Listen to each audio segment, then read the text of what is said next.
What would you do if an HOA tried to inspect a dock they don't own? I bought my lake property for peace, until the HOA showed up claiming their rules outranked my deed. Then one morning, my boat was gone. I didn't call the HOA, I called the sheriff, and that borrowed boat ended up exposing an entire system they never thought anyone would challenge. When I first drove down the gravel road that curved along the northern ridge of Clearwater Lake, I remember thinking the place looked untouched, like the kind of land painters spend their whole lives trying to capture, but never quite get right. The lake stretched out wide and cold, framed by dark pines and ridgelines dusted with early-season snow. My truck rolled to a stop beside the old gate, a heavy timber thing that had stood longer than most of the ranch houses in the valley. Beyond it, the property opened into 50 acres of lakefront grassland, with a narrow trail leading down to the boathouse and the dock that would become the reason for everything that followed. I'd spent 20 years in the Coast Guard, storms, rescues, the kind of nights that make you grateful to see another sunrise. When I retired, I didn't want a condo or a retirement community. I wanted water. Still water, quiet water, the kind you can hear before you see. The deed described the tract simply: private lakefront parcel, including exclusive rights to the wooden dock, pier, and all structures. No HOA, no shared governance, no fine print traps.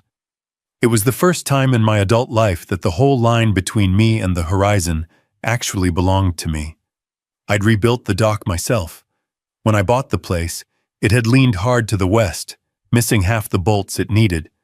The planks were gray and splintered, nails sticking up like reminders of neglect. I hauled fresh lumber from the mill in town and spent 3 weeks sanding, sealing, tightening brackets, and replacing cleats. When it was done, the dock sat straight and solid, a clean spine of sturdy pine stretching out over the blue water. I could walk barefoot across every board without fear of a splinter. I knew every knot in the wood, every spot that creaked under a boot, every ripple the wind made against the posts. In the early mornings, the lake carried its own kind of music.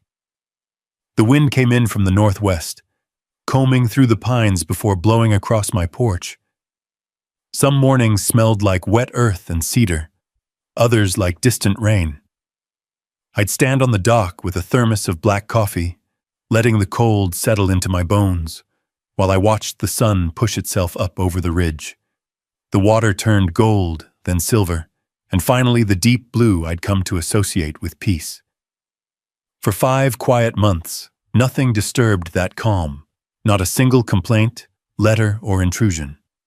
The nearest neighbor lived half a mile away, a retired mechanic named Don, who preferred fishing at dawn and quiet at dusk. The rest of the valley kept to itself: ranchers, small-town folks, and a handful of families who'd lived around Clearwater Lake long before anyone had ever heard the words planned community. I wasn't part of any HOA, and that was exactly how I wanted it. The morning everything changed, the lake was flat as glass. I'd just finished checking the mooring lines on my boat, a 22-foot skimmer I'd refurbished myself, and was wiping my hands on a rag when I heard footsteps on the dock. Light, quick, unfamiliar. The kind of steps belonging to someone who'd never walked on timber slick from lake condensation and didn't quite respect how easy it was to slip. I turned and saw a woman I'd never met standing at the start of the dock. Blonde hair pulled into a tight ponytail that didn't match the weather. Bright pink windbreaker zipped all the way to her chin, and sunglasses too big for the gray morning.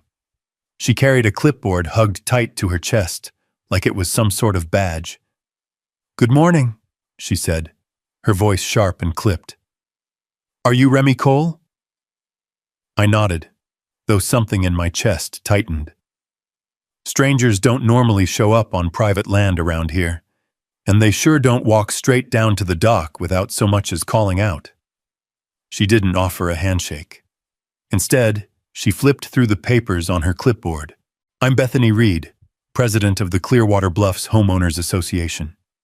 She said the title like it was supposed to mean something to me. "We're conducting an inspection of lakeside structures today."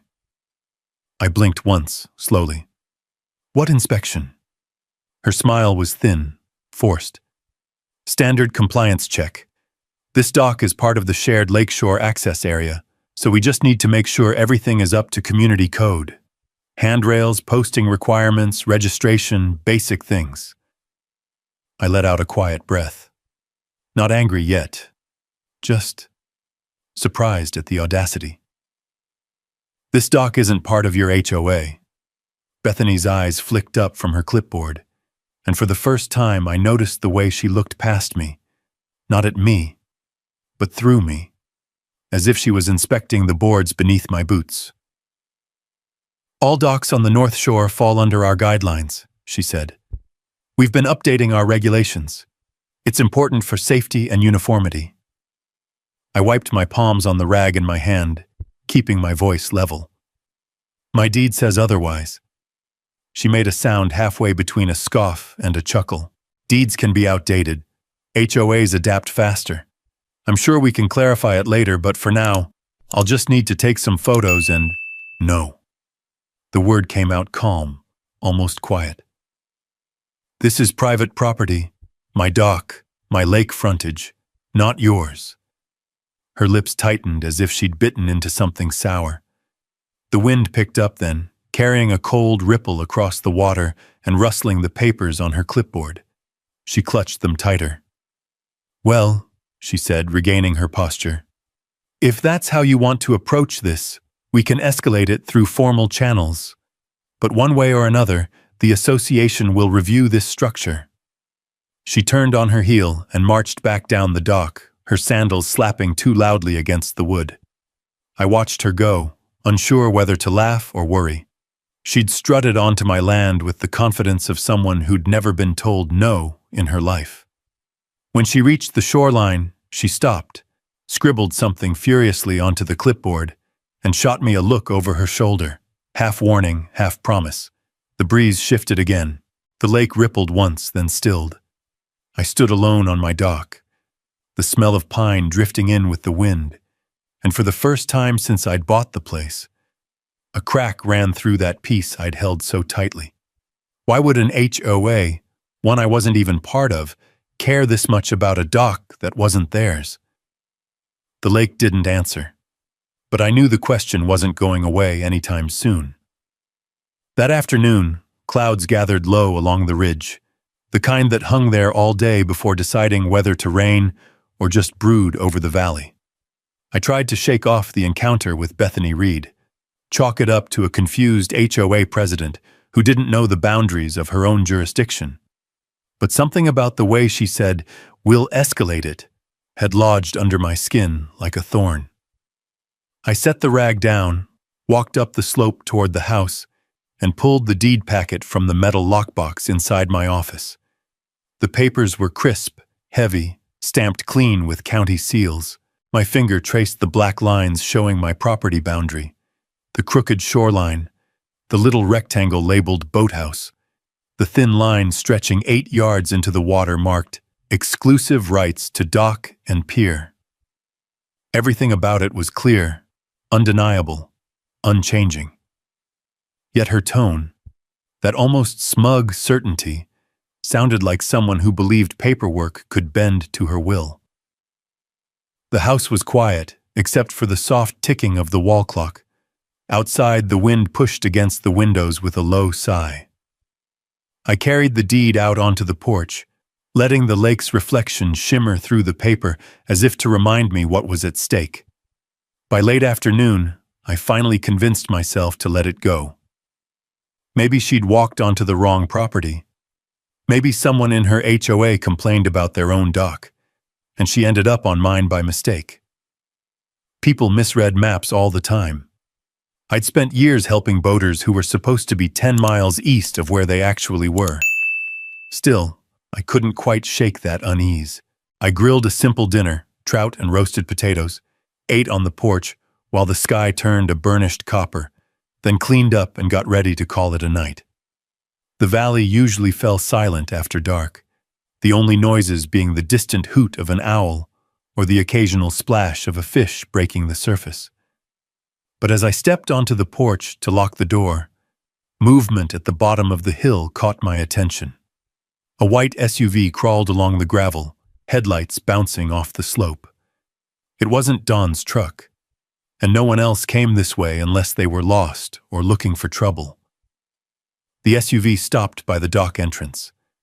A door opened, and there she was again, pink jacket, clipboard, and that stiff spine of someone marching toward authority she didn't have. I walked down the hill slowly, boots crunching on scattered gravel. "You're back." Bethany didn't waste time with pleasantries. "Mr. Cole, I spoke with my board this afternoon. We confirmed that all docks on the north and west shore fall under Clearwater Bluff's HOA jurisdiction." "They don't," I said. "This property predates your subdivision by 30 years.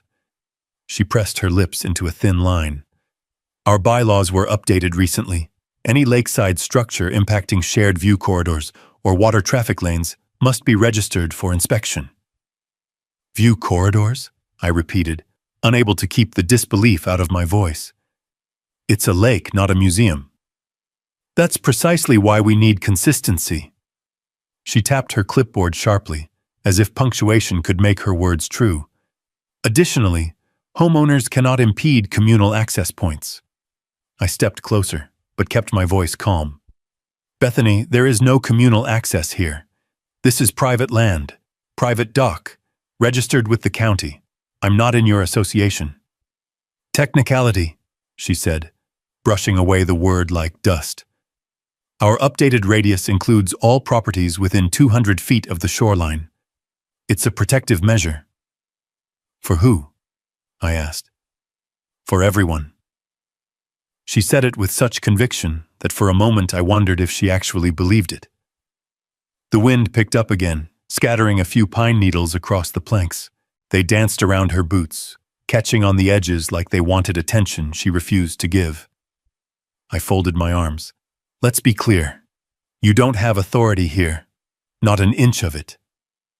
She exhaled through her nose, slow and theatrical. "The association will make a determination. I'm simply gathering preliminary notes." "On land you shouldn't be standing on?" I asked. A muscle in her jaw twitched.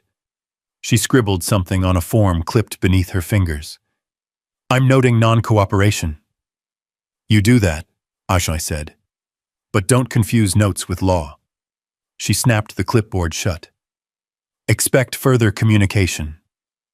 "If you send anything to this address," I said quietly, "send the correct map with it." For the first time, she hesitated, just for a second. But then she pulled herself back together and marched to her SUV. Gravel spit behind the tires as she drove away, tail lights vanishing into the tree line like a pair of angry eyes. The lake was still again, but it felt different, like the silence had become aware of itself. I walked back to the dock and looked across the darkening water. My reflection twisted with each ripple, like the lake was trying to warn me that something was shifting beneath the surface. I'd had disagreements in my life, property disputes, boundary clarifications, even a few maritime conflicts, but nothing had ever started with someone walking onto my land with this much confidence in authority they didn't have. The wind cut colder now, biting at my sleeves. A loon cried somewhere near the southern shore, its call echoing low and lonely. I closed the boathouse door, latched it tight, and climbed the hill back toward the house. I'd hoped that today was just a misunderstanding, a simple mistake. But as I reached the porch and looked back down at the dock, my dock, I felt that unease settle deeper. If Bethany Reed believed an HOA could overrule a deed, she wasn't going to stop at knocking. People like that didn't retreat. They thought persistence was proof of being right. I turned out the lights and locked the door behind me, listening to the soft hum of the wind in the rafters. Whatever this was, it wasn't over, not even close. The next morning came in pale and cold. A thin layer of frost clung to the grass like a warning whispered overnight. I pulled on a flannel shirt, laced my boots, and stepped onto the porch. The air smelled sharp, pine, cold water, and the first hint of winter sitting somewhere just over the ridge. I breathed it in, letting it settle me. I'd lived on oceans, bays, and coastlines, but lake air had a way of making itself known. It told you things if you listened long enough. My coffee steamed in the chill as I walked down the familiar path to the dock. Gravel shifted under my boots, birds chirped high in the trees, and for a moment I convinced myself that yesterday's encounter with Bethany was just noise in an otherwise quiet life. But when I reached the final bend in the path, my feet stopped moving, like the earth had anchored me in place. The dock was empty. Not just empty, vacant in a way that felt deliberate, surgical. My boat, the skimmer I'd spent 2 years restoring bolt by bolt, wasn't tied to the cleats. It wasn't rocking with the current. It wasn't anywhere. The dock extended into nothing but still water and morning fog.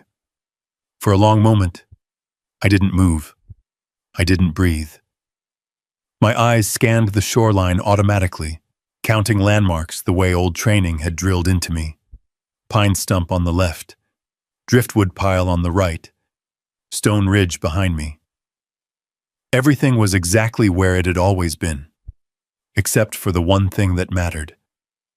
I walked onto the dock slowly. The boards thudded beneath my boots, but the usual echo felt wrong, like the dock recognized something was missing too. My eyes went to the cleats.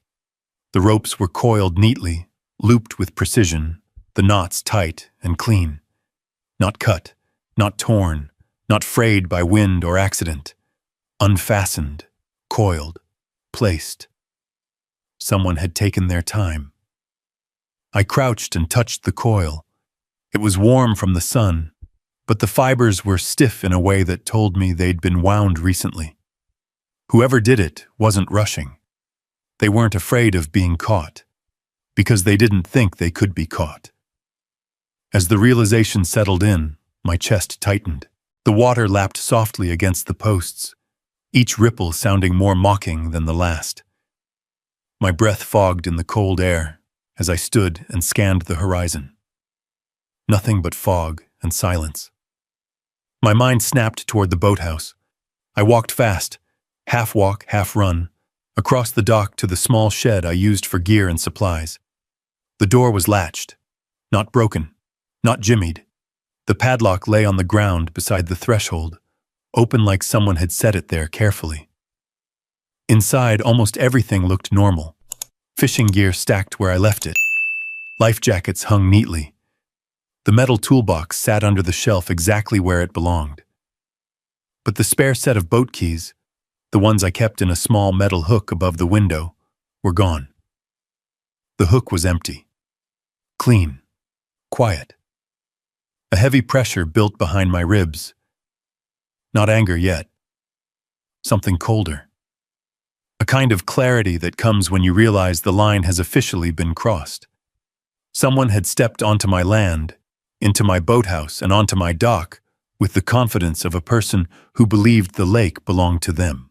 And there was only one person I'd met who thought that way.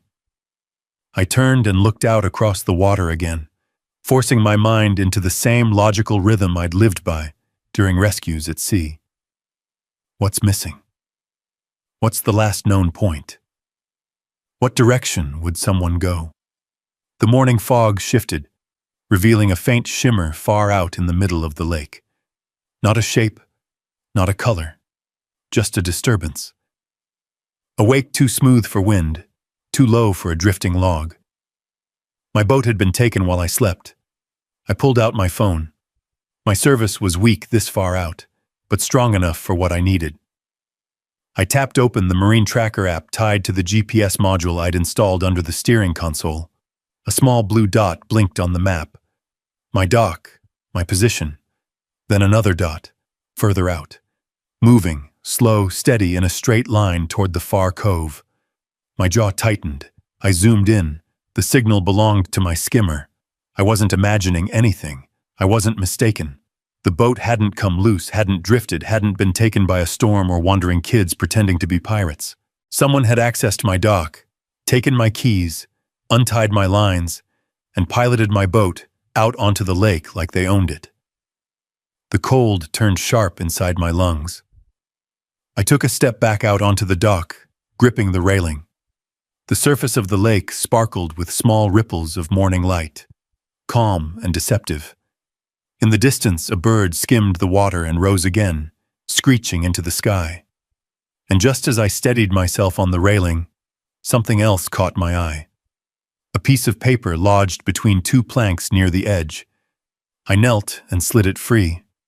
The wind tugged at it, but I held tight. It was a note, folded once, typed, clean. I opened it. Mr. Cole, per Clearwater Bluffs HOA guidelines, your vessel has been temporarily relocated for inspection. Please contact the board upon receipt of this notice. No signature, no apology, just the entitlement of someone who thought the words HOA guidelines were magic. I read it twice. The edges of the paper trembled in my hands, not from fear, but from something colder climbing up the back of my neck. Inspection. Inspection of what? My dock? My boat? My patience? The lake stretched out quiet and indifferent, as if it hadn't been witness to a theft carried out in plain confidence. Something inside me settled like a weight dropping into place. Whatever Bethany Reed thought she was enforcing, today she crossed a line she couldn't uncross. I folded the note carefully, tucked it into my jacket, and stared out at the faint wake dissolving into the lake's silver surface. Someone had taken my boat, and it sure as hell wasn't over. The cold bit deeper than usual as I walked back up the slope, the kind of cold that doesn't just come from the morning air. It comes from something being wrong. Wrong in a way your body knows before your mind catches up. I stepped into the house and letting the door swing shut behind me, and headed straight for the shelf where I kept the small black remote for the surveillance system. I'd installed the cameras out of habit more than necessity. After 2 decades in the Coast Guard, you learn that anything worth protecting gets eyes on it, especially on the water. I didn't expect I'd ever actually need them. The boathouse camera was small, tucked just under the roofline, angled downward at the dock. Easy to forget, even easier to underestimate. I sank into the chair at my desk, the old wood creaking under me, and woke up the monitor. A soft hum filled the room as the system booted. The lake's reflection shimmered weakly through the window behind me, casting silver streaks across the floorboards. For a second I sat still, letting the hum anchor me before clicking into the recorded feed. I scrubbed back through the timeline. 3 a.m. Nothing. 4 a.m. Nothing but fog drifting across the lens. 5:12 a.m. A faint shadow on the left side of the frame. At first it looked like mist swirling, but then it moved with purpose. Fluid. Human. I leaned closer. The image sharpened, and the figure stepped fully into view. Bethany Reed. Pink windbreaker. Clipboard. Same stiff posture. Same confidence in her stride. She walked down the dock like she owned each board she stepped on. 2 teenagers followed behind her. One tall and wiry, the other shorter with a baseball cap pulled low. They looked half awake, yawning and shuffling like they thought this was normal, like this was something they'd done before. Bethany reached the boathouse door and bent down. Her hand disappeared from the frame for a moment before the lock clicked open. She didn't break stride. She pulled the door wide, motioned the boys inside, and stood with one hand planted firmly on her hip while they rummaged around like a pair of scavengers. When they emerged, one of them held my spare keys. Bethany took them, examined them for half a second, as if she were checking authenticity, then passed them back. The taller boy grinned, jangling the keys like it was some kind of prize. My hand tightened on the armrest. The footage continued. Bethany led them to the boat, pointing at the console, The cleats, the canopy. Every motion projected the authority of someone giving a tour of property she believed belonged to her. She gestured at the ropes, and the boys untied them clumsily, one fumbling with the knot until Bethany bent down, impatient, and undid it herself. Then came the part that froze my breath. She stood at the bow, lifted her hand, and waved. A slow, deliberate wave. They pushed off, one boy taking the helm, the other settling into the passenger seat like they were headed out for a weekend ride. My boat drifted smoothly away from the dock, the engine humming low before the sound faded into the fog. Bethany didn't leave immediately.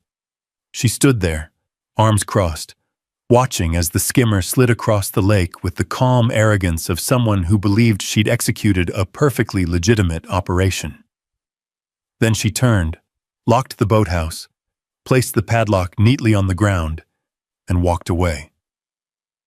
I replayed it twice, not because I needed clarity, but because disbelief demanded company. It didn't make sense. It didn't make any kind of sense. Even the worst HOA presidents stay within the boundaries of paperwork. Threatening letters, fines, passive-aggressive notes about mailbox colors. Those were their tools. Not breaking and entering. Not unauthorized use of private property. Not commandeering a man's boat before sunrise. This wasn't overreach anymore. This was theft, plain and simple. I pushed back from the desk and stood, pacing the room to keep my frustration from boiling into something less productive. I walked to the fireplace, then back to the window, then returned to the desk. Each step echoed through the wooden floorboards like the house itself was unsettled. I clicked pause on the screen, freezing Bethany mid-stride, her chin lifted, eyes fixed forward, posture screaming authority she didn't possess. People like that don't make mistakes. They make decisions. A faint tapping reached my ears, a branch brushing the siding outside, scraping lightly as the wind picked up. The morning chill seeped through the window pane, reminding me that the world outside was still calm, still beautiful, still mine. I looked back at the monitor. No, not entirely mine, not anymore. Something hardened in my chest, settling into a steady, grounded resolve. There were things in life you let slide. Things you ignore because they aren't worth the time or the headache.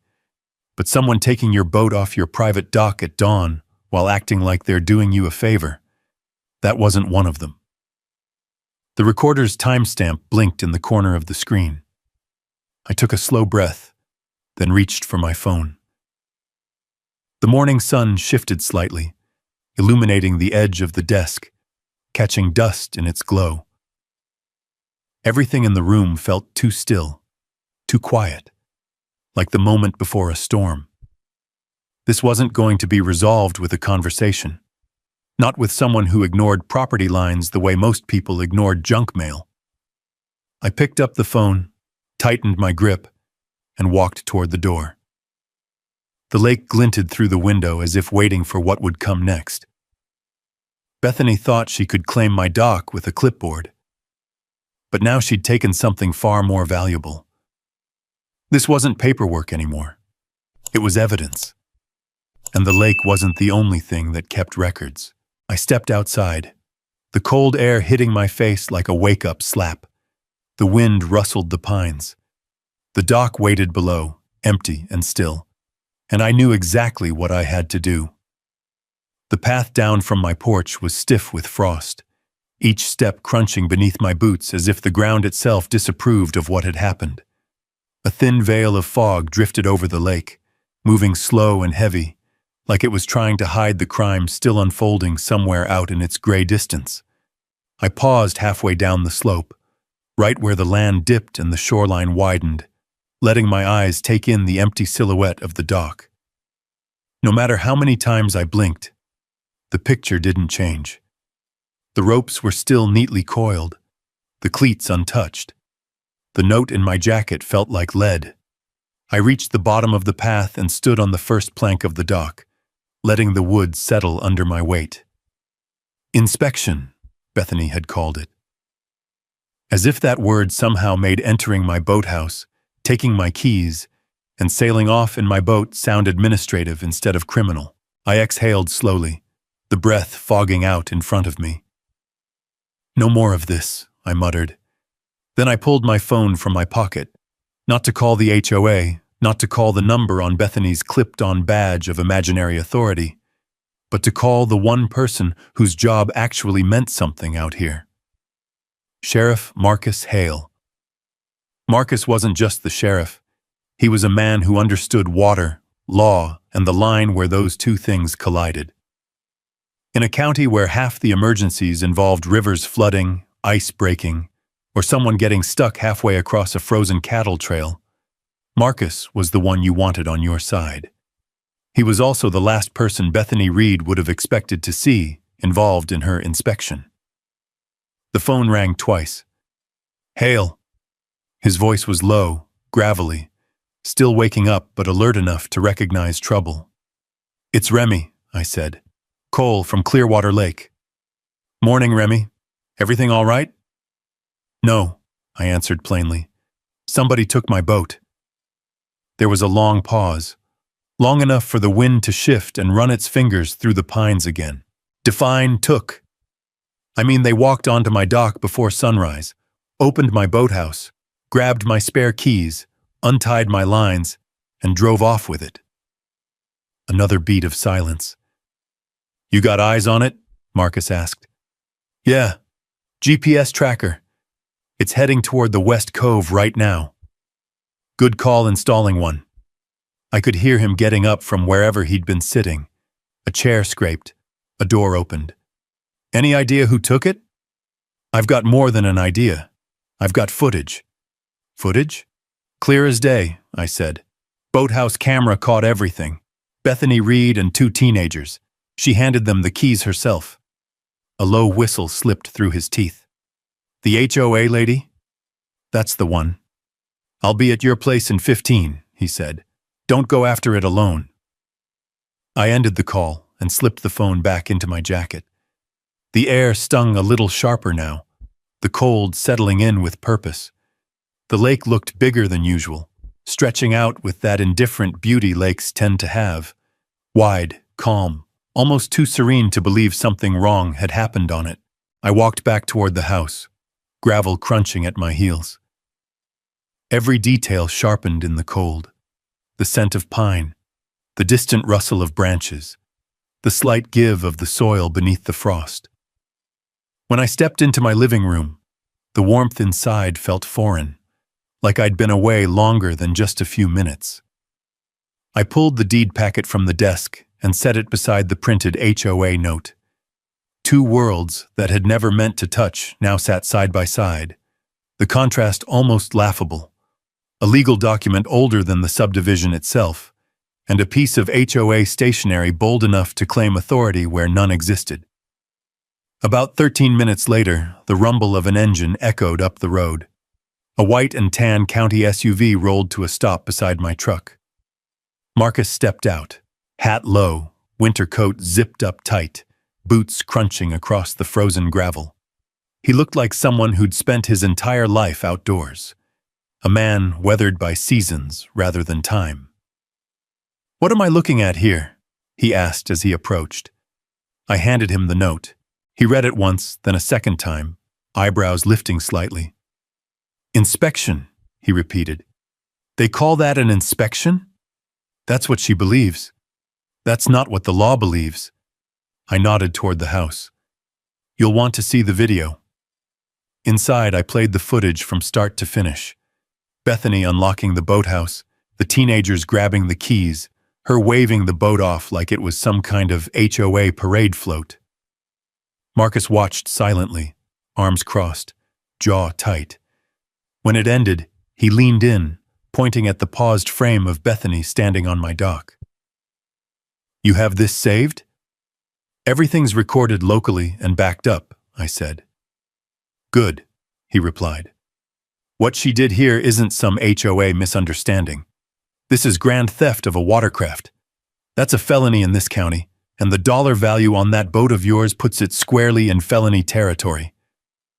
I nodded once. You want the GPS location? He tapped the brim of his hat. Lead the way. We stepped back onto the porch, the cold beating against us again. The lake shimmered under the pale light like nothing was wrong, like its surface wasn't hiding my boat somewhere out there. Remy, Marcus said, pausing at the bottom of the steps. You did the right thing calling me instead of going after it yourself. I shrugged. Figured I'd let the law do what it's supposed to. He nodded once. And trust me, today it will. We climbed into his SUV, gravel spraying gently under the tires as he turned onto the main road. Through the windshield, the lake sprawled out before us, wind rippling across its surface in restless patterns. Somewhere out there, my boat was moving under someone else's hands, under Bethany Reed's command. But not for much longer. Marcus's SUV rumbled down the narrow gravel road that followed the curve of the lake. Frost clung to the ground in uneven patches, breaking apart beneath the weight of the tires. The air outside was cold enough to sting, the kind of cold that forced clarity into a man's thoughts. I watched the lake through the passenger window. Silver water, thin ripples, the occasional flash of sunlight slicing across the surface. The GPS tracker on my phone blinked steadily, a soft blue dot pulsing near the mouth of the West Cove. The signal moved slow, drifting. Whoever was steering my skimmer had lowered the throttle, cruising like they were out for a pleasure ride. We reached the small county access point near the valley's bend, one of the few places wide enough for a sheriff's vehicle to park without blocking the road. Marcus pulled in and killed the engine. The silence that followed was heavy, as if the lake itself was holding its breath.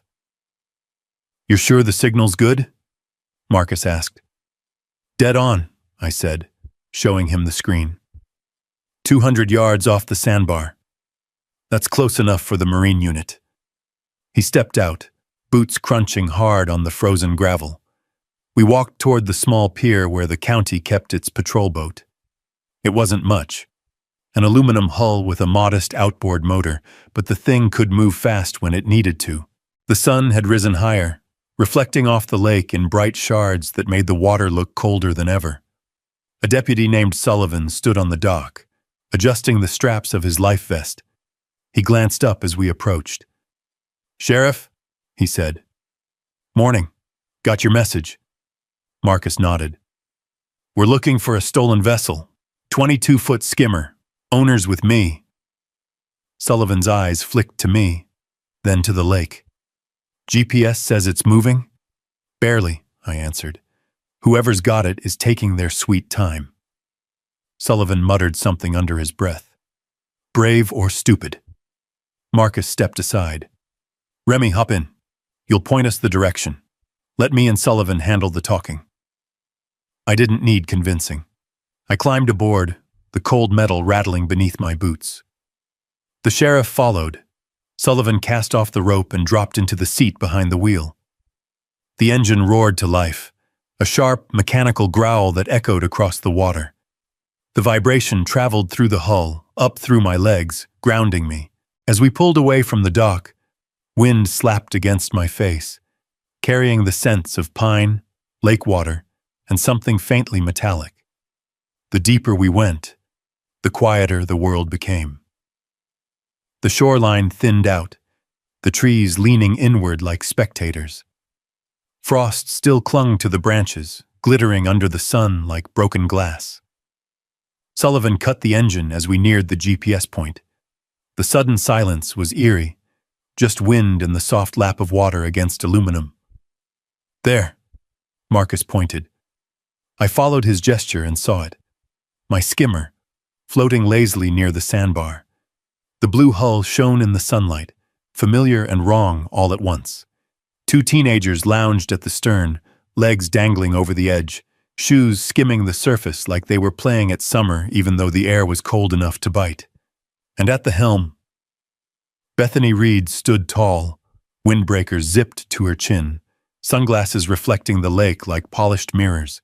She held the steering wheel with both hands, thumb tapping impatiently. "Unbelievable," Sullivan muttered. "Believe it," I said, My voice felt lower than usual, steady in a way that surprised even me. Marcus cupped his hands around his mouth and called out across the water. "Clearwater County Sheriff, step away from the console." Bethany turned sharply. Even from a distance, I could see the flicker of shock across her face. Her sunglasses dipped slightly at the nose, revealing wide eyes.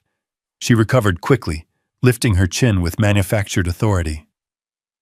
"This is a private HOA event," she shouted back. "You're disrupting sanctioned community activity." Sullivan's eyebrows shot up. "Sanctioned? Is she serious?" "Oh, she's serious," I said, "and delusional." Marcus didn't raise his voice. He didn't have to. Authority carried in his tone like weight. "Step away from the vessel's controls." Bethany hesitated, gripping the wheel tighter, as if the boat itself might defend her if she held on long enough. The teenagers took one look at us, then exchanged a silent "nope" and leapt overboard. They hit the water with 2 heavy splashes, limbs thrashing as they paddled toward the shallows. The lake wasn't deep there, and they scampered up onto the sandbar like cold, wet deer bolting for the trees. Bethany was alone now. Sullivan eased our boat closer. The patrol hull sliced silently through the water. When we were 20 feet away, the sheriff stood, resting one hand on the rail. "Ma'am," he called, "this vessel is reported stolen. We have video evidence of unauthorized access and removal. Step off the boat immediately." Bethany scoffed. "This vessel," she said, enunciating every syllable as if speaking to children, "is part of a community compliance review. The HOA's updated bylaws grant us temporary oversight." "No," Marcus interrupted. "They don't." Bethany bristled. "You don't understand the authority structure." "I understand enough to know you're not above state law," Marcus cut in. He motioned to Sullivan, who anchored us side by side with my skimmer. The hulls knocked gently against each other. Bethany's jaw twitched. "I am the president of Clearwater Bluffs HOA. "And I am the elected sheriff of Clearwater County," Marcus said. "And this man," he gestured at me, "is the legal owner of the vessel you took." She opened her mouth, but no sound came out.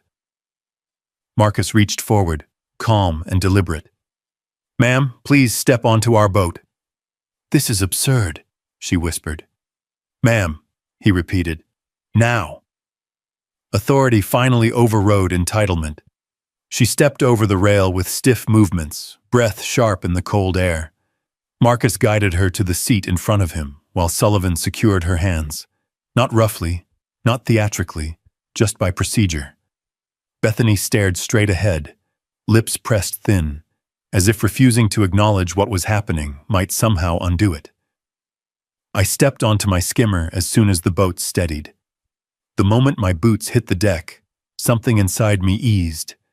The way your chest loosens when you finally inhale after holding your breath too long. The wood felt familiar beneath my feet. The faint scent of varnish and motor oil wrapped around me like a memory. But then I saw the console. One of the storage compartments hung open, fishing gear scattered, a lure tangled around the cup holder. Someone had stepped where they had no right to be. I exhaled slowly, letting the anger settle instead of ignite. "Everything okay?" Marcus asked from the patrol boat. "Nothing broken," I said, but she let them tear through my gear. "We'll take inventory later," Marcus replied. "For now, let's get everyone back to shore."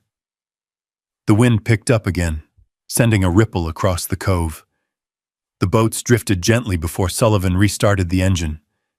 The lake's surface shimmered under the light, calm, indifferent, beautiful.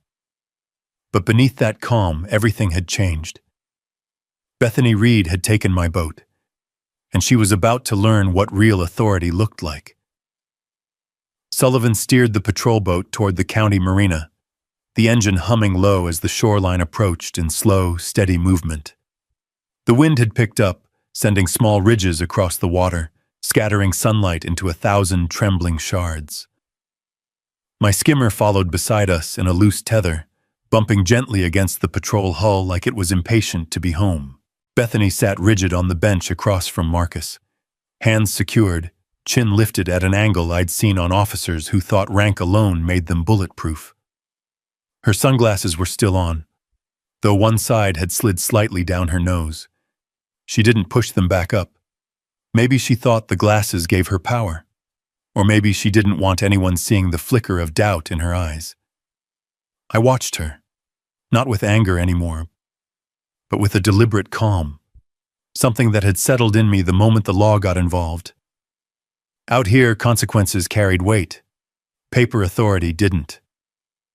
Ahead, the dock came into view, weathered posts wrapped in rubber bumpers, the ramp leading up to the parking area where a second patrol SUV waited. 2 deputies stood beside it, hands resting casually near their belts, the cold morning breath rising in thin streamers from their mouths. Sullivan cut the engine. The boat drifted the last few feet before the hull nudged the dock with a hollow thud. The sound echoed across the quiet marina, bouncing off the metal siding of the storage sheds. "All right," Marcus said, rising to his feet. "Let's take this inside." Bethany didn't move. Marcus gave her a patient look. "Ma'am, either you stand on your own, or I'll assist you. Your choice." She inhaled sharply, offended by the idea of needing help. Slowly, she stood, stepping toward the dock with a stiffness that suggested the realization was finally settling in. This wasn't a conversation, or a misunderstanding, or an HOA dispute. This was an arrest. Her foot hesitated over the gap between the boat and the dock, and she looked at the water below like it might swallow her if she slipped. Then she stepped across. Sullivan and one of the dock deputies guided her forward without laying a hand on her, just a presence at her elbows. The deputies didn't treat her roughly. There was no spectacle, no scene, just procedure. Something Bethany didn't recognize because she'd spent too long inventing her own. As they escorted her toward the SUV, her voice finally cracked through the cold air. "This is ridiculous," she snapped.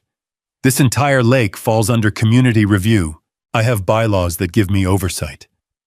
Marcus didn't turn around. "You can bring them to court. They don't apply here." "Then who do they apply to?" she demanded. "People who are actually in your HOA," he said dryly. I followed behind them, my boots thudding softly on the wooden planks. The marina smelled of cold metal, lake water, and gasoline, familiar scents that clung to my clothes like memories from years spent at sea. Bethany twisted toward me suddenly. "You could have come to the board," she said. "We could have handled this internally." I met her gaze, steady and unblinking.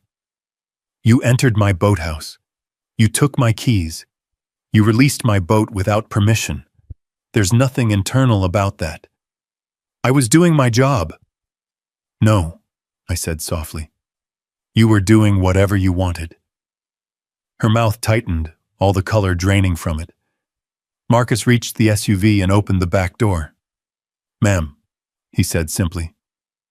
Bethany hesitated one last time, eyes flicking from me to the lake, as if one of us might suddenly validate her version of events. When neither did, she lowered her head slightly and ducked into the back of the vehicle.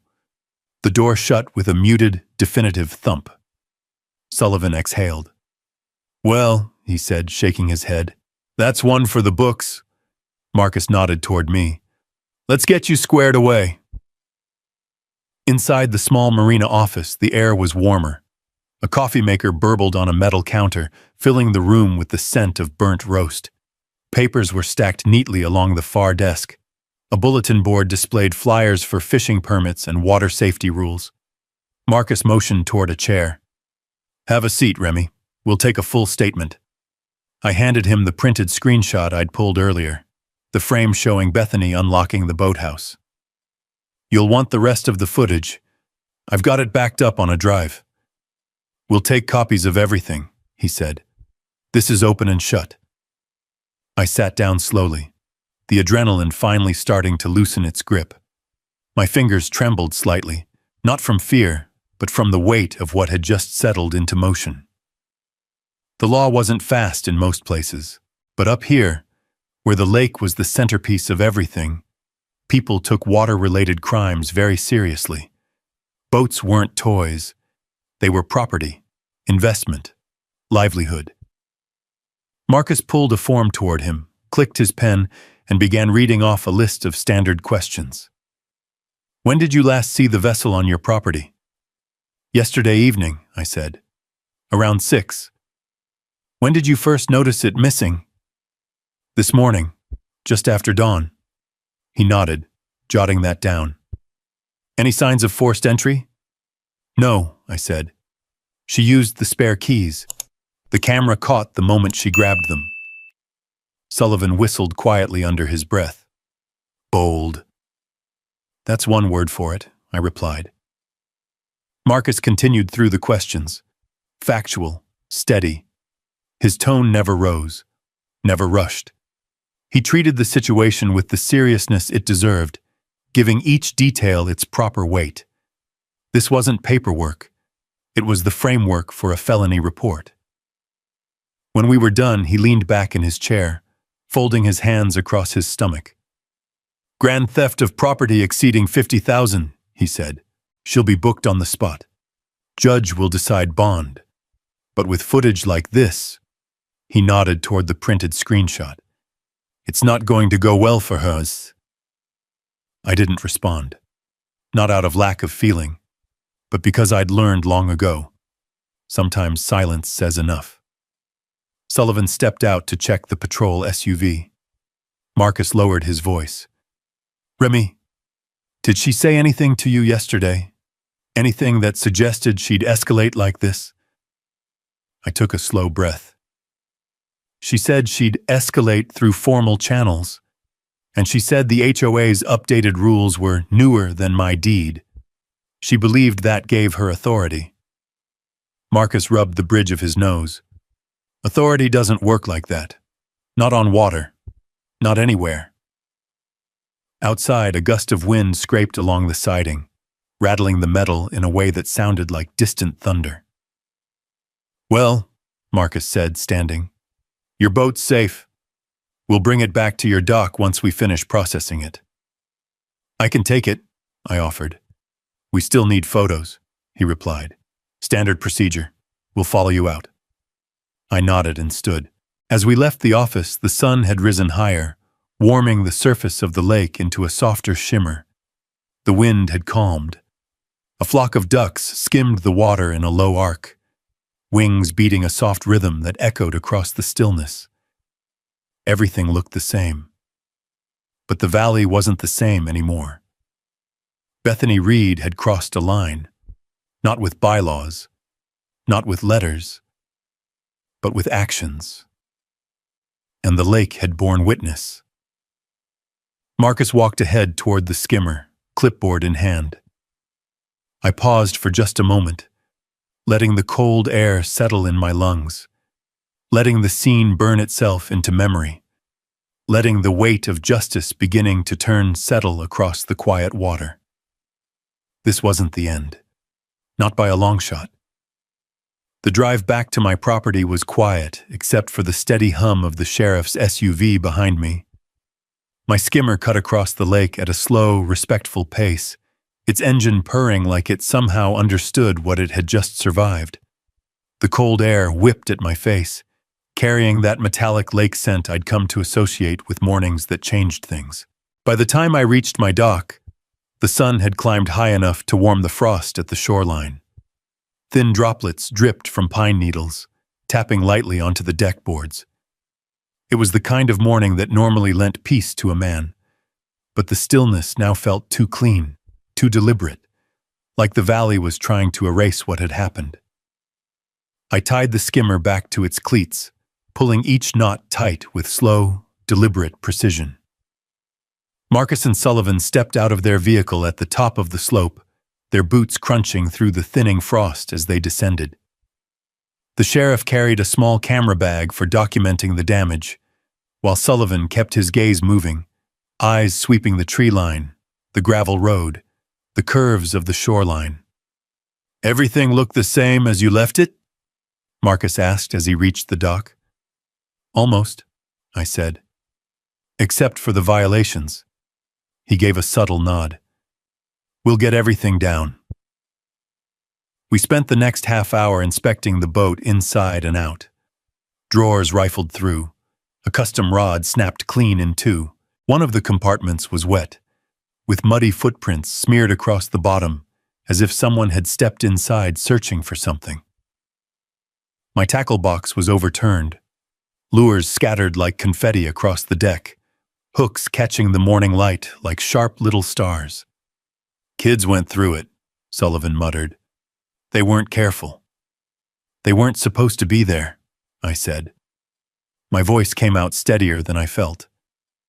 Marcus photographed every detail, angles of damage, the open compartments, the scattered gear, the lock on the boathouse still resting on the ground like a discarded coin. He moved with the methodical calm of a man who had done this 1,000 times, never rushing, never missing a thing.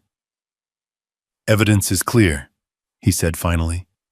We'll attach it to the report. The DA will have everything they need.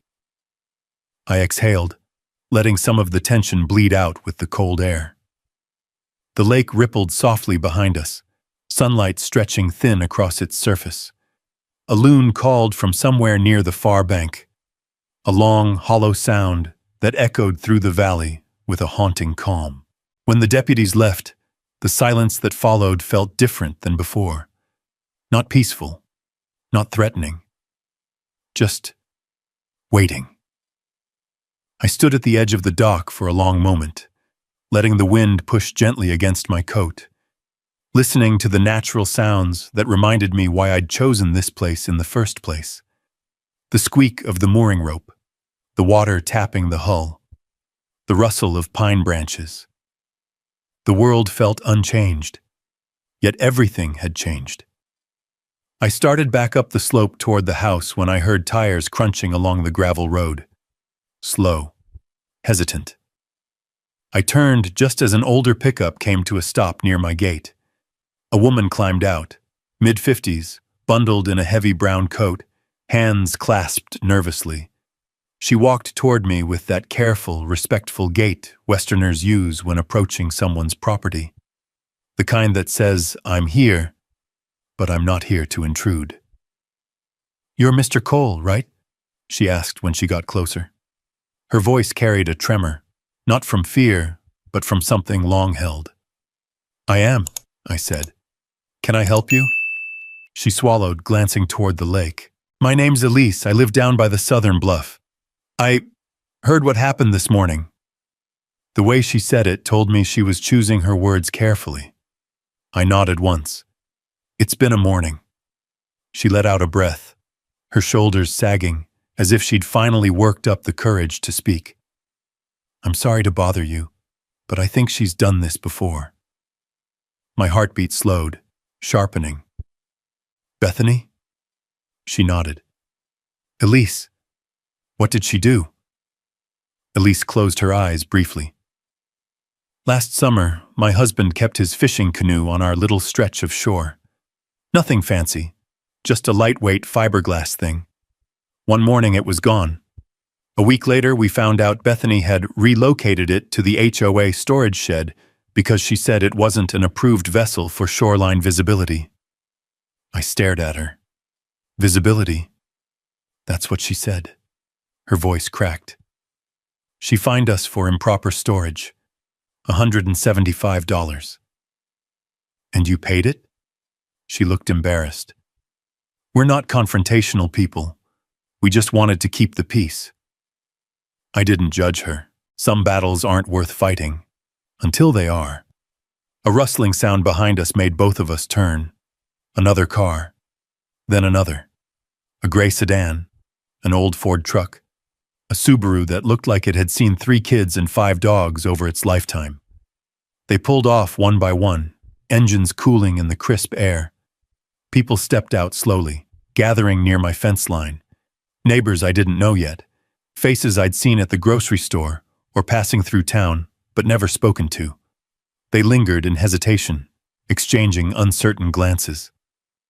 Finally, An older man with a thick beard and a faded Carhartt jacket stepped forward.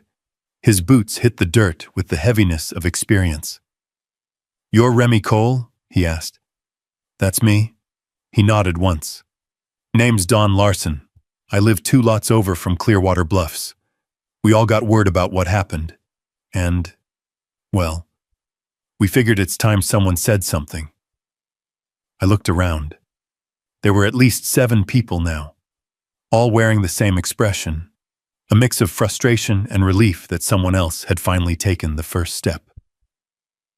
"What did she do to you?" I asked. Dawn blew out a long breath. "She threatened to fine me for flying a flagpole because she said the height disrupted the visual harmony of the lakefront. My brother served in the Navy. I wasn't about to take it down. She started sending letters twice a week." A younger woman, hair pulled back in a loose braid, stepped closer. "She told me my motion lights violated light pollution bylaws, said I needed HOA approval to turn them on. My husband works night shifts. I need those lights."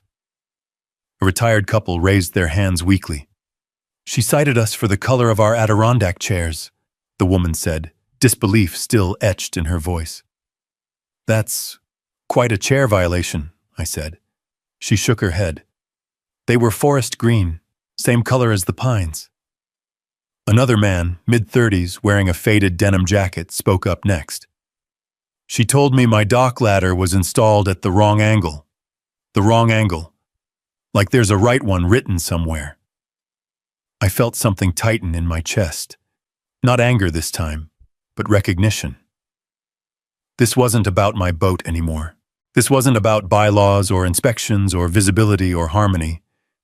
This was a pattern. A long one. A quiet one. The kind that takes root when no one wants to be the first to push back. I looked at each of them. These neighbors, these strangers, standing on my land with stories that mirrored the same entitlement I'd witnessed from Bethany. They weren't asking for revenge.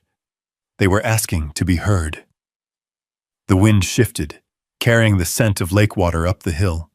The sun glinted off the skimmer in a cold sparkle, casting long shadows across the boards of the dock. "This isn't just my fight," I said quietly. Elise nodded. "No, but you're the first person she couldn't intimidate." I exhaled slowly, the truth of her words landing with the weight of responsibility. The sheriff's deputies had already left. The lake was calm, the valley quiet, and yet everything felt like it had just begun. I glanced at the boathouse, the padlock still lying in the dirt like an insult, then back at the hilltop where the neighbors waited. The silence after the sirens had settled, but the storm behind it was only starting. For a long moment, the only sound was the wind brushing through the pines, the soft, sweeping kind that carried both warning and promise. The neighbors stood in a loose half-circle near my fence line, shoulders drawn tight against the cold, faces lined with the weight of stories they'd held too long. I looked at them one by one. Elise with her worn brown coat pulled close. Don with his steady rancher's stare. The young mother, the retired couple, the older man with the wind-burned cheeks. Regular people, hard-working people, folks who never asked for trouble but learned how to endure it. And every one of them had been pushed past their breaking point by one woman with a clipboard. This wasn't a crowd looking for vengeance.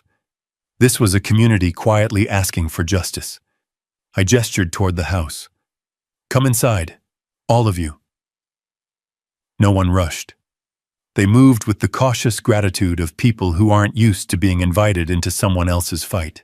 Inside, my living room filled slowly, boots leaving faint, damp marks on the wooden floor, coats hanging over chair backs, breath fogging slightly in the warm air as people settled in.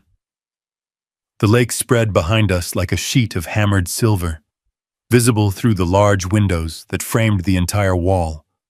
The wood stove crackled in the corner, its orange glow contrasting the cold blue of the world outside.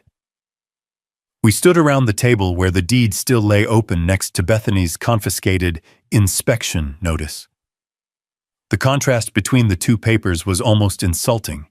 Weight and law on one side, entitlement on the other. Elise spoke first. "I brought something," she said, reaching into her bag. She pulled out a stack of newsletters, old ones, printed on cheap colored paper. "These are from the past year. They're supposed to be community updates, but they're mostly rule changes Bethany pushed without a vote." She laid them on the table. The top one had a headline screaming in bold, "Updated Shoreline Use Guidelines." Under it, smaller but no less insistent, "All lake-adjacent properties subject to HOA oversight." "That's not legal," Don muttered. "That can't be legal." "It's not," said a calm voice behind him. Everyone turned. Sarah Mitchell stepped through the doorway, tall, composed, wrapped in a charcoal coat still dusted with snow at the shoulders. I hadn't expected her this soon, but Sarah had always been the kind of attorney who arrived at the exact moment law needed a seat at the table. "I got Marcus's message," she said, offering a nod to the group. "He told me you'd found a pattern." Elise pressed her lips together. "Pattern is one word for it." "Let me see," Sarah said. They all stepped aside as she moved to the table. Her hands were steady, long fingers brushing through the stack of newsletters with the practiced eye of someone trained to see fraud in plain sight. She flipped through one page at a time, pausing at certain lines, her brow tightening. After several pages, she blew out a slow breath. "These aren't just overreaches." She tapped the papers with her index finger. "These are unilateral amendments." "In English?" the young mother asked. Sarah looked up. "HOA bylaws cannot be modified without a vote. These," she lifted one of the newsletters, "were rewritten entirely by the president. No signatures, no resident approval, no documentation of a board meeting. And," she pointed to a bold line near the bottom, "this claim that the HOA controls private shoreline? Completely fabricated." A murmur spread through the room. I crossed my arms. "So she's been doing this a while." Sarah nodded. "And she's either been cautious enough that no one challenged her, or confident enough that she believed no one ever would." Don stepped forward. "Then what happens now?" Sarah looked at him with that lawyer's steady calm. "Now? We gather everything, document everything, every letter, every email, every threat of fine, every rewritten rule. We build the paper trail she thought no one would ever follow." An older man I didn't know well raised a shaky hand. I have some things. Letters, signed by her, threatening to put a lien on my property over a flower bed." "Bring them tomorrow," Sarah said. "We'll photograph, catalog, and archive them." The group exchanged looks, hope mixed with disbelief, the kind of tentative relief that comes when someone finally puts words to the injustice you've felt but couldn't articulate. Then Sarah turned to me. "I want to see the footage," she said. I led her to my desk, pulling up the camera feed. The room fell silent behind us as the video played. Bethany unlocking the boathouse, the teenagers retrieving the keys, her wave, the departure of the boat into the fog. Sarah didn't move for a full 3 seconds after it ended. Then she exhaled slowly. "Well," she murmured, "that's not HOA overreach. That's intent. In legal terms, this is the difference between a shove and a shove off a cliff." The retired man spoke softly. Do we have a case?" Sarah looked him in the eye. "You don't have a case." She let the words hang before continuing. "You have a dozen." Wind pressed against the window, rattling the panes. Outside, the lake rolled lazily, its surface catching the early afternoon sun in small, shivering flashes. The world felt unchanged, and yet this room, this small living room with a mismatched gathering of neighbors, felt like the center of a shift. Elise stepped forward. "So what do we do with all this?" Sarah gathered the newsletters into a neat pile. "You leave it to me, and the sheriff, and the state. We'll take this higher." She touched the top sheet, Bethany's forged shoreline rules, and slid it into a protective sleeve from my desk. HOAs don't have the power to rewrite water rights, she said. Not in Wyoming, not anywhere. Her tone was calm, but the undercurrent was unmistakable. Bethany hadn't just broken a rule. She'd broken the structure that protected everyone else. And now the people she'd underestimated were finally pulling the curtain. The neighbors stayed another 20 minutes, each one sharing pieces of their stories. Quiet confessions of years spent enduring petty punishments designed to make them bend.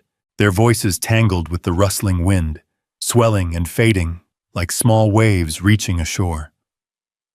When they finally left, gratitude in their eyes and determination in their steps, the house fell quiet again. But it wasn't the old silence, not the peaceful kind. This was the silence after a match struck dry wood. Sarah gathered her coat. "I'll take these to the office," she said, patting the stack of newsletters. "Marcus is already starting the official report. I'll get in touch with the state attorney this afternoon." "Think they'll act fast?" I asked. She gave a confident tilt of her head. "With video like that? With a paper trail like this?" "Yes, very." Before she stepped out, she paused at the door. "Remi, this isn't just about a boat. She's been running this HOA like a private kingdom. Today was the first time someone refused to kneel." I didn't answer. I didn't need to. The lake behind us glittered in the late light, calm once more, but the calm felt earned, not gifted. Sarah left. The door clicked shut, and I stood alone again, staring out at the dock where everything had started. Bethany Reed thought she could take what wasn't hers. But what she left behind, emails, newsletters, threats, forged authority, was going to sink her faster than anything she'd ever taken from this lake. Quietly, methodically, inevitably. Justice was no longer a question. It was a paper trail. The days that followed moved with a strange, suspended stillness, like the lake in early winter, when the surface looks calm but pressure builds beneath the forming ice. The morning after Sarah carried the newsletters away, frost dusted the dock boards like powdered glass, and the air had that sharp clarity Wyoming winters were famous for. The world looked clean, but nothing about what lay ahead would be simple. I stepped onto the dock, boots thudding softly, hands in my pockets as the skimmer bobbed in its slip. Quiet, obedient, home. Someone had taken her once. They wouldn't again. The water lapped gently against the pilings, the low rhythmic slap echoing under the boards. Overhead, a thin ribbon of smoke curled from the stove vent on the house, and a lone hawk circled high, drifting on invisible currents. For the first time since this started, the lake didn't feel threatened. It felt watchful. By mid-morning, Marcus's cruiser rolled down my dirt driveway, tires crunching over frozen earth. He stepped out, hat pulled low, cheeks red from the cold. "You got a minute?" he asked. "Always." He handed me a folded document, official state letterhead sharp and unmistakable. "Temporary suspension of HOA authority," he said. "Water access, code enforcement, fines, all of it. Judge signed it this morning." I unfolded the page slowly. The ink was still crisp, the seal still shining faintly. "They're frozen until the investigation concludes," Marcus said. "No one from that board makes a single decision without oversight." The wind shifted, scattering a few pine needles across the porch. "That'll rattle some cages," I said quietly. Marcus chuckled. "They can rattle all they want. Paper beats noise." We stood for a moment, listening to the wind comb through the pines. "State attorney's office is moving fast," he added. "Your footage lit a fuse under them. And Sarah's packet? That was gasoline." I folded the suspension order and slipped it into my jacket. "What happens to Bethany now?" He took a slow breath. "She'll be arraigned this afternoon. Judge will consider bail, but It's not looking good for her. Not long ago, I might have felt satisfaction at that. But the emotion sitting behind my ribs wasn't triumph. It was something quieter, steadier. Vindication, maybe, or relief shaped like resolve. She did this to herself, Marcus said gently. Remember that. I nodded once. When he left, the quiet settled around the ranch again, wrapping itself around the porch posts and eaves like a familiar old blanket. I went back inside, hung my jacket by the door, and returned to the kitchen window overlooking the lake. The sun had risen just high enough to scatter bright reflections across the water. Little flashes of light resembling silver coins tossed into motion. That's when I saw her, Elise, walking down the hill toward my house, her breath misting, a folder tucked under one arm. Behind her came Dawn and the young mother, carrying more paperwork. They didn't knock. They'd learned by now they didn't need to. I opened the door before they reached the steps. They're calling an emergency town meeting, Elise said. Without Bethany, without the board. And they want you there, Dawn added. I'm not joining the board, I said immediately. They exchanged small smiles. Elise shook her head. We're not asking you to. We just need you in the room. I thought about that for a long second. All right. The walk to the clubhouse was brisk, the gravel road crunching beneath our boots. The building sat at the hill's crest, overlooking the lake like an old wooden guardian. Smoke curled from its chimney. A dozen cars lined the path, engines cooling and little ticking sounds. Inside, the room was packed. Neighbors standing shoulder to shoulder, tension braided into the air. The absence of Bethany was louder than speech. Papers rustled, chairs scraped. People murmured in cautious, confused, angry tones.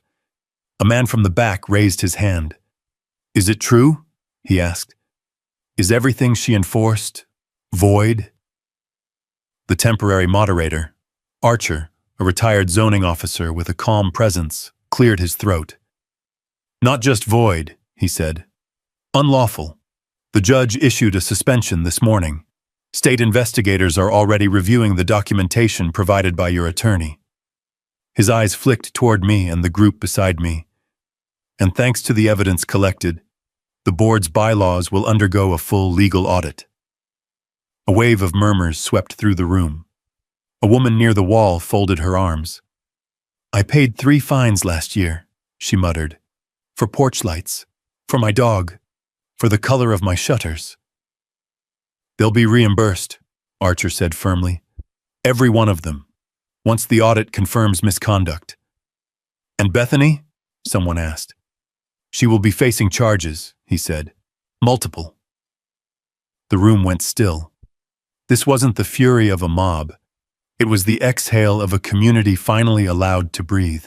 Afterward, people approached me.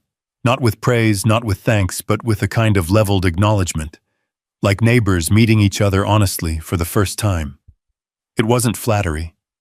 It was solidarity. On the way home, the sky was turning orange behind the mountains, washing the lake in molten color. My breath rose in faint white plumes as I walked back toward the dock. The boards creaked softly under my weight, their familiar protest grounding me in a way nothing else had in days. The skimmer sat still, her paint catching the fading light. I ran a hand along her railing. This is how it should have always been, I murmured. The lake didn't answer. It didn't need to. Because the dock was finally quiet. Not the quiet of tension, not the quiet before a fight, but the quiet after justice has done what justice does. Slowly, relentlessly, undeniably. Behind me, the pines whispered in the rising evening breeze. Ahead of me, the lake stretched into the distance like a mirror of everything that mattered. Ownership, peace, and the knowledge that no HOA rule could ever rewrite the truth written in a deed. Bethany Reed thought she could borrow what wasn't hers. Now she was gone. The HOA was stripped bare, and this lake, this land, was mine again. calm, uncontested, and finally, peacefully, still. Sometimes standing your ground is the only way to keep your peace. If you've ever dealt with an HOA overstepping, drop the word justice in the comments. And if stories like this remind you what owning your land is really worth, feel free to subscribe and stick around for the next one.